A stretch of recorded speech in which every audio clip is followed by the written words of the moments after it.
I've always been a quiet child. My parents say that I was born with a natural disposition for solitude, and they never seemed to mind. It made their lives easier, I suppose. I never complained about being alone in my room, tucked away with my books, puzzles, and more than anything, my toys.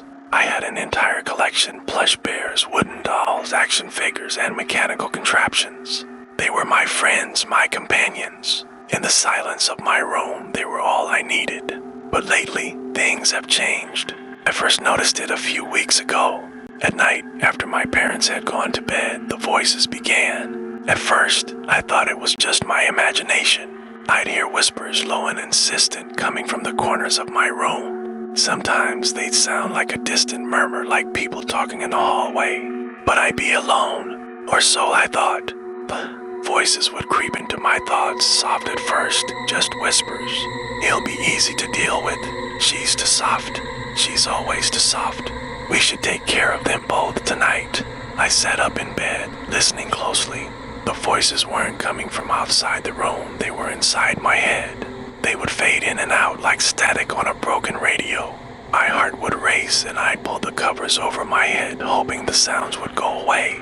But they never did. For days, I tried to ignore them. I kept my days filled with distractions, school, reading, drawing, but the nights became unbearable. I'd lie awake, hearing the whispers grow louder, clearer. There were always two voices, but no matter how much I listened, I couldn't quite figure out where they came from. You should have done it already while they were asleep. They'll be more careful now. I tried to block them out, closing my eyes, holding my breath, but the voices wouldn't leave. It was late one evening when I decided to confront it. I had spent the day with my toys, arranging them on my shelf in neat rows. A little army of action figures and dolls, all positioned just right. I had a collection of old porcelain dolls, the kind my grandmother used to collect. I always placed them in the back under the shelf, where I couldn't see them too clearly. I'd never liked those dolls. Their eyes were always too wide, their smiles too stiff. They felt wrong. But that night, as I lay in bed, the whispers came again. They were different this time, more urgent, almost angry. You know what you have to do. If you don't, they'll punish you. You know what they do to those who don't obey. The voice sounded familiar, but wrong. It was like the voice of an adult, but stretched like a twisted version of a memory. I shut up in bed, my heart pounding. The whispers were all around me now. I didn't know what to do. My parents were in their room, asleep, unaware of what was happening. They would never believe me. I couldn't even tell if I was dreaming. I turned my head slowly toward the shelf where my toys sat. They were perfectly still in the dim light, their faces expressionless and lifeless. But something felt off. A chill ran down my spine. I could feel eyes on me, and when I looked, I saw that the porcelain dolls had moved. Just slightly.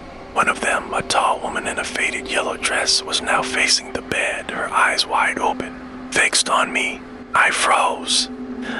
Voice spoke again, clearer than ever before, and this time it wasn't in my head. You're not alone, little one. We've been watching you. We've been waiting. Wanted to scream, but my throat felt tight, like I couldn't breathe. My eyes moved from the dolls to the action figures, and I saw that they, too, had shifted just a little. A toy soldier now stood with its back to the others as if it was listening, waiting for something. A teddy bear that had once been smiling now wore a grimace. Its stitched mouth contorted into something that looked almost like a snarl. I couldn't believe it. The toys, they were alive. The voices came again, but now I understood them. They weren't just plotting something for fun. They were plotting to kill, to hurt my parents, to hurt me. You have to help us. You can make them go away. We'll let you join us, join the family. The toys weren't just talking to me, they were giving me commands, telling me what I had to do. In that moment, I understood that they were not just toys. They were something else, something sinister, something ancient, and they wanted my family gone. Tears filled my eyes and I panicked. I scrambled out of bed, but the toys were closer now, much closer.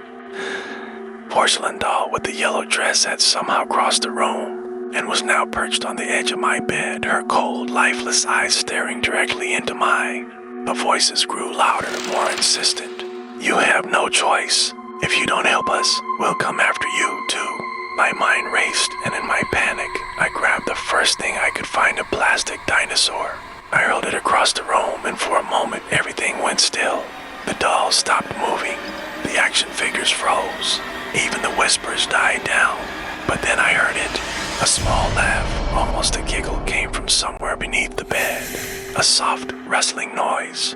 I slowly peered over the edge, dreading what I might see. And there under the bed was another doll. A small, stuffed animal that I hadn't noticed before. It was grinning at me, its button eyes black and gleaming in the dark. And from its mouth, it whispered a single word, "Run," before I could react. A sharp pain shot through my chest, and I screamed out. But my voice was smothered by the laugh of the toys that had turned against me. I realized then that it wasn't my imagination.